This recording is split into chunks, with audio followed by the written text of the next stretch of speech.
I'm out walking the dogs and it's trying to just get the walk in before it gets too hot, and then the sun came out. And typical thing, they'll just stop and have a rest. Hi, Tor. Hi, my beautiful boy. Get those mosquitoes off your face. But I didn't bring my bug shirt, so if I walk at the right pace, it's fairly bearable. But when they stop, I get swarmed. They got their hair to protect them, except for just around their eyes and nose. And here I am, doing my best not to suffer and just kind of go with the flow. Oh, my beautiful Tor here, my lovely boy. But it is warm, isn't it, guys? Guys and gals. Oh, look at that muddy nose. That's where he's been digging around with his nose in his new cave. Yes, his man cave. Tor's man cave. He takes it really seriously too. He's in there all the time. Khaleesi still sits out on the side, and it could just be because she prefers it that way. It could be, I thought, maybe the caves are too close and she'd rather hers much further away. I will do a third one, at least way off somewhere else, to see if she ends up liking that. If not, at least they have these little caves everywhere for their convenience and enjoyment. Oh, guys, we're going to have to start moving soon because I happen to be wearing a black shirt and black pants.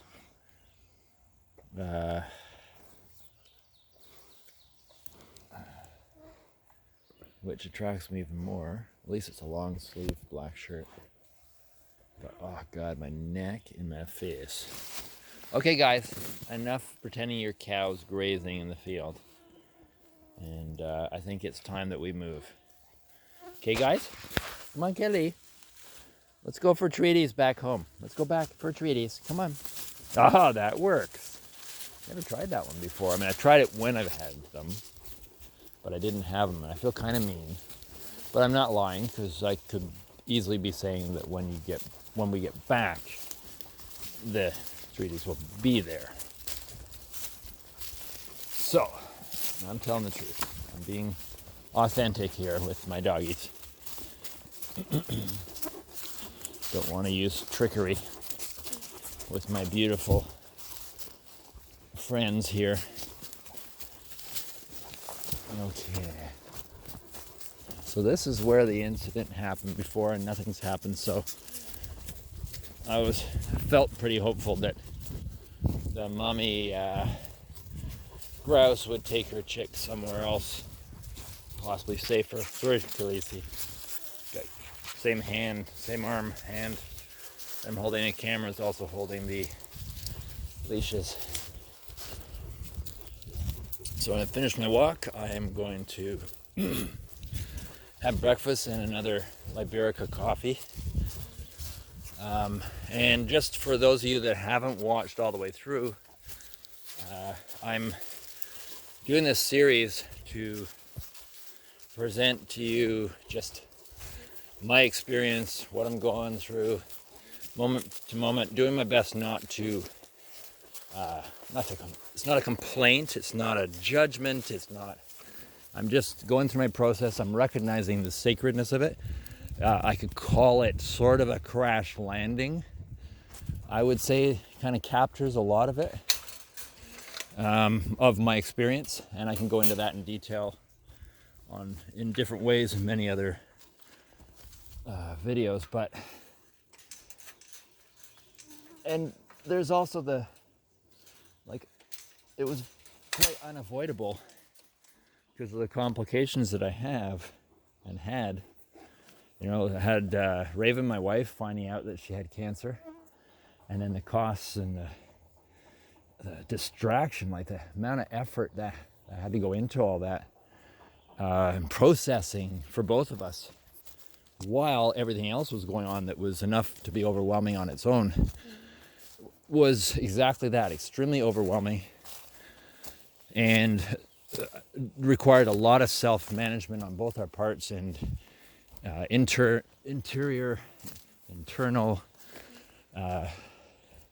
work on ourselves for our own spiritual healing as well as physical as it comes up. So major challenges during lockdown, which is what's created this situation, because otherwise I'd be making good money.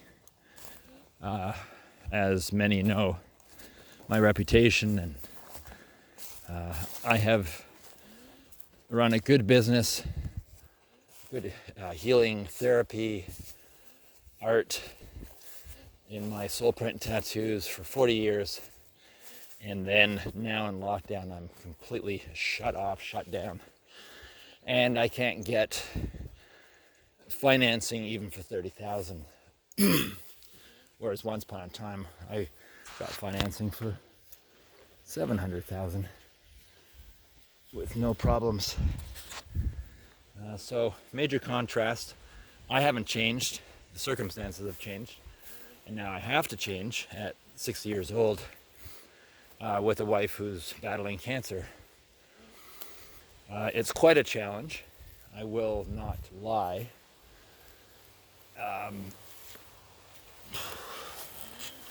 It's a handful. That is true. My aim is to not go into any kind of self-defeatist type of dynamics or suffering or oh woeful me type stuff. There's no value in it, and plus I don't want to anyways. But I will call a spade. I will say what is and how I feel about circumstances, and without complaining, I do state that I feel that I am very unfairly treated in this circumstance by Canada, we'll say, by Ontario.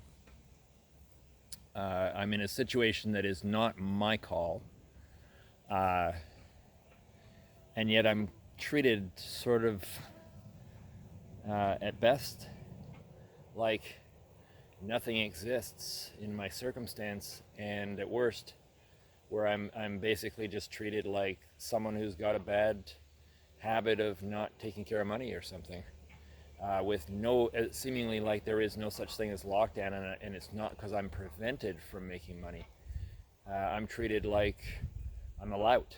I'm some kind of pathetic person with bad credit rating or something, and it's extremely unfair. And the reason why I'm presenting this, many reasons, but one of them is I'm not the only one. There are many people out there in just Ontario going through a similar situation. And those of you that see this video or others that are in similar situations, please comment. Because that's part of why I'm doing this, is to bring awareness to our situation.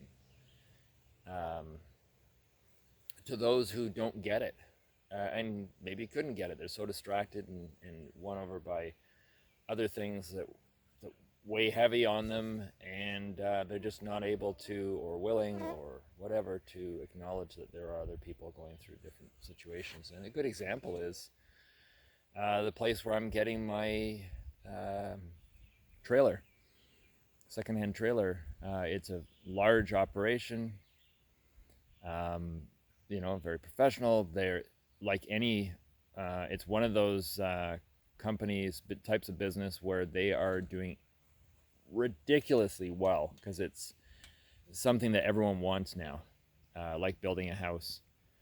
Everyone wants a trailer to pull behind their vehicle because that's what their holidays are going to be like now. So this and other companies that sell RVs and trailers are raking in the dough right now. They are so overworked that that's their complaint. Any individual in that business is, oh my God, I'm overworked, and they've got money rolling in like you wouldn't believe, especially the person who owns the company in these places. And yet they get frustrated with someone like me and treat me like I'm just someone who can't get their shit together. And I find that extremely insensitive, and I will not put up with it. I'm sorry if they and others find this an irritation and it slows down their fast traffic turnover and their abundance. But you know what? It's time to be a human being and acknowledge that there are people, just like in their case, where they are in abundance because of this lockdown. There are people who are in a total reverse situation and are in a dealing with struggle and trauma and hardship that is not fair because it's not their making. It's not of their making, and that's our situation. And I refuse. My part of me starts to go into feeling bad in some way. You know, feeling like some sort of disgrace, like I've done something wrong, I've failed, and I refuse to entertain that part of myself. I know it's a program, and some people will even try to push those buttons, or push those buttons, let's say. And my process is to not let myself go there, and to stand up for myself and to others in my situation, and to not feel shamed in any way, and to do my best to get the message out there that this is not acceptable. This is Canada, and frankly, if Canada can't get their shit together, and at least, you know, Canada, they don't stick up for their soldiers who have been wounded in battle. We saw that with fuckhead Trudeau, pardon my language. Uh, you know, and now he's basically sold out the whole country, in my opinion. And here's a good example. Where are you, Justin Trudeau? You know, you're all happy to be making comments about my tattoos on people that wear them and how much you like them, and you sent me that handwritten note thanking you when I thought you were going to really work for Canada, and I offered you a gift certificate for a tattoo, and you wrote me this lovely little handwritten note back saying, you know, although you love my work, it's not the best time. This is just before you became Prime Minister. It's not the best time to get a tattoo. Well, I'll tell you, if you ever wanted one now, I wouldn't be tattooing you. I'd refuse you. It's just disgusting what you've done to Canada. And I won't have any part of it. I won't support it. I won't agree with anyone that thinks you're great. I would consider that a Stockholm Syndrome for sure. Yeah, you're a disgrace. You disgust me. And when I find that handwritten note, I'm going to burn it. I'll burn it on a video for YouTube to see. It's in a box somewhere, and I'll find it as I sort through stuff in the metal shed that I'm living in because of your fucking decisions, and no preparation to help the nosedives of so many small businesses, crash landings if it's possible. I've somehow crash landed and prevented a full-on nosedive and full-on destruction, self-destruction. I prevented that, and I'm doing my best therapeutically within myself to not go into feeling bad and taking it on as a disgrace, which you would be quite happy to let me take that on as my own responsibility, whereas it's yours, asshole. Fucktard. Yeah, and I'm angry. I am angry, and I'm letting that anger out right now as an authentic feeling that I need to move. I won't dwell in it, but I will move it. And I am pissed off because I should not have to, and no one else should have to be in this situation. You know, I put in 40 solid years of hard work, paying my taxes, buying things, investing in Canada, bringing people from other countries over to get my work done, and this is the thanks I get. It's bullshit, absolute bullshit, and I'm not proud of Canada because of it. So if anyone has a problem with that, take it up with yourself, because I'm not, you know, pretending. And here I am, kind of hunkered down in a little protective piece of forest that only because of myself choosing to sever a little piece of land before selling, that I have a little something with an old metal shed on that one day I intend to convert, renovate. But I can't even afford to do that, because I don't have enough money. And even if I did, I don't have enough money to renovate because the price of wood has gone up, friggin' skyrocketed, and everything else as well, including the well that I was going to have dug. It's who knows how much more in price. It was already going to be $25,000 because it's so deep. I shouldn't have to be in this situation. This is bullshit. And anyone that doesn't see it that way, they need to really do some inner work on themselves. And they're probably also one of the people that are raking in the dough and tend to be insensitive to anything else. That's my rant.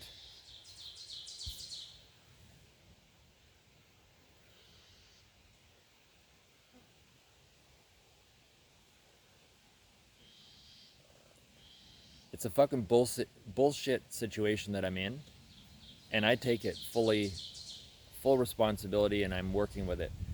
And I'm not a complainer, but I will state that I am pissed off. This is not fair. Someone's pocketing something that they shouldn't be, and therefore others are not getting anything that they should be.